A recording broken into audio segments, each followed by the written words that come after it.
Hello everybody. Heavy Hammer Bushcraft. I actually made it back 2 weeks in a row now. Doing good. I wasn't sure I was gonna though. It kind of rained like yesterday all day, and that was the day I was planning on coming out to do this video. I was also planning on being out in the woods on the property. However, it is gone from 65 degrees to like 35. So yeah, we're gonna kind of skip that. I've turned into a much more of a fair weather kind of guy since I've lived down here in the South this long. But I wanted to stop in today and talk a little bit. I don't know if this is really going to classify as a bushcraft for beginners video. I will put it in that playlist, but it'll also, obviously, it's just still going to exist on the channel one way or the other. But I want to talk about an old bushcrafter from Canada, actually passed, 15 years ago now, 16 years ago now. Morris Kochanski. If you have never heard of him, if you've never seen anything by him, never watched any, there's videos on YouTube with him. M-O-R-S Kochanski, K-O-C-H-A-N-S-K-I. But it is pronounced Morris Kochanski, at least as far as I'm aware. That I could be butchering that. He worked with a fella back years and years and years and years ago, because he'd been doing this a long minute. I don't remember his first name, but his last name was Roycraft. Roycraft. I've always said Roycraft, but I've also heard it said Roycraft. Yeah. And one of his favorite things was this guy right here, the Roycraft pack frame. It's stupid simple. It's 3 sticks tied together, and you find a couple of straps. Now those are old Alice pack frame straps. I had them laying around. I don't know how durable they are anymore, but I've got them and we're going to try them. Really, really simple though. I mean, it's literally 3 sticks. You want the 2 longer sticks on the sides from armpit to fingertip, and your cross brace across the bottom is from elbow to fingertip. For most people. I'm very tall torsoed. I followed those rules and came up about 4 inches shorter than I wanted to be. So I will be probably remaking it, but that one will work for now for what I have in mind. I've got some testing for some customizations I want to do to it. These are really nice though, especially if you insist on carrying a frame. A lot of people do. I understand it is easier. The weight distribution is better when you carry a frame. I understand that. I've carried them. I've carried an Alice pack frame. Yes, forever. But I've never actually used one of these. So I wanted to build one and I wanted to give it a try. I'm not going to do it in exactly this. This is going to be the one I'm going to try out. But I've got a few customizations I want to try before I actually try it. The nice thing about this is just with some cordage on the sides, on the bottom, around the top, you can pretty much lash anything in the world to this. And if you have a problem, if it breaks, if it fails, it's 3 sticks, and I used hard bank line. It's field repairable. It's easy. I probably won't do it with this one. I will have to cut another one. But I'm actually gonna like treat it nice. I'm gonna do the linseed oil and everything else on it, make it real nice. But if you insist on carrying a frame, or if you'd like to try out carrying a frame, or just try a different system, because it is nice, obviously we're bushcrafters. It's nice to use gear that you've made. It is. I don't care what it is. It's just nice to use the gear that you've made. It's really all there is to it, I guess. But we're going to try that one out probably over next weekend, I believe. Possibly next weekend. See what the weather looks like. If not, I've got a couple other things I want to talk about. So, but we are definitely going to try it out and see how it goes. And I'm going to get back up and do some more work on the bushcraft camp. I watched a lot of YouTube videos on bushcraft. Like, I don't have cable TV, I don't have Netflix, I don't have Hulu. I have YouTube and Amazon Prime.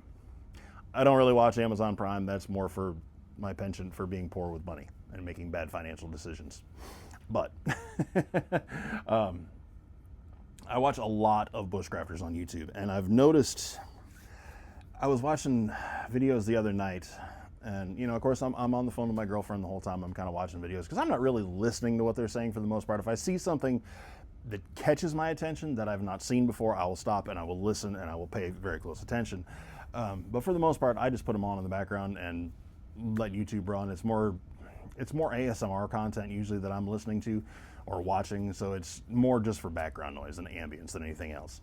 But I noticed the other night, I watched 4 or 5 videos in a row, and I'm obviously I'm doing this on YouTube. I'm trying to teach people how to do this. I don't claim to be an expert, but I claim to be knowledgeable on this field and this subject. And I watched, guys, the other night 4, 5, 6 videos in a row. It was so bad I had to stop watching bushcraft videos. I went to D&D videos, making miniature terrain, which is another terrible hobby of mine.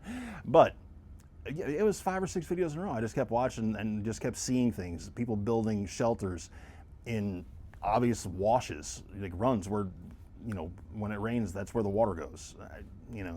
I watched a guy cut down a 12-foot tall sapling to make a 10-inch long toggle to hang up his backpack, which he then proceeded to hang with inch diameter rope and tied with a shoelace knot. I can't even remember all of the examples of this stuff that I saw. And the last gentleman that I talked about, he actually is affiliated with the Bushcraft school. I would assume makes him an instructor because he did mention it. So that really makes me concerned for the content that is on YouTube and the type of content that new bushcrafters are consuming. Because it's very easy to take a whole lot of bad advice at face value from somebody that is supposed to be an expert. And turns out they consider themselves an expert. And there is a drastic difference. So I guess this video I just want to do with a little bit of a warning, a little bit of a cautionary notice. Be careful of the information you're receiving on YouTube and on the internet about bushcraft, camping, survival skills. There is a lot of bad information. Those examples, now building your shelter in a wash, that can kill you. That can kill you quickly. But cutting down a whole 12-foot sapling for a 10-inch toggle, not going to kill you. It's not anything crazy drastic. But as a bushcrafter, as somebody that likes being out in the wilderness and enjoying nature, it's kind of our jobs to be stewards of that as well. So if we're cutting down saplings for no better reason, 12-foot sapling for a 10-inch toggle,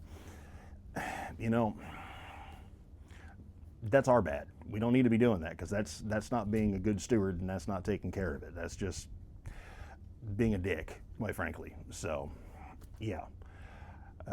I like my woods. I like nature. Every time I am in nature, I am having a good time. I enjoy myself. I like it. I don't want to see it destroyed, and I don't want to see like these things used as bad examples of why we should not be allowed to practice our craft in the woods. So keep that in mind, and always take everything with a grain of salt, even if I say it. I will tell you, even if I say this is how you do something, try it. Try your own way, research it, see if there's other ways, find what works. What works for me may not work for you, but I will never tell you that something is an absolute. There are very few things that are completely absolute. So take everything anybody tries to teach you about bushcraft, survival, and wilderness skills with a grain of salt. And I think you'll do okay. So I guess that's what makes this the Bushcraft for Beginners video of the week. But that's all I really got this week, and I'm getting on to about 10 minutes now, which is longer than I really thought I was going to be already. So I'm going to cut this video off. We do have merch now. We have an Etsy store, etsy.com/heavyhammerbushcraft. We got hoodies, t-shirts, coffee cups, ball caps, and what else is there? There was something else. I don't remember. Can't be that important. But, like, comment, subscribe, thumbs up, all the stuff that I hate to say. And, yeah, we'll see you guys in the bush soon.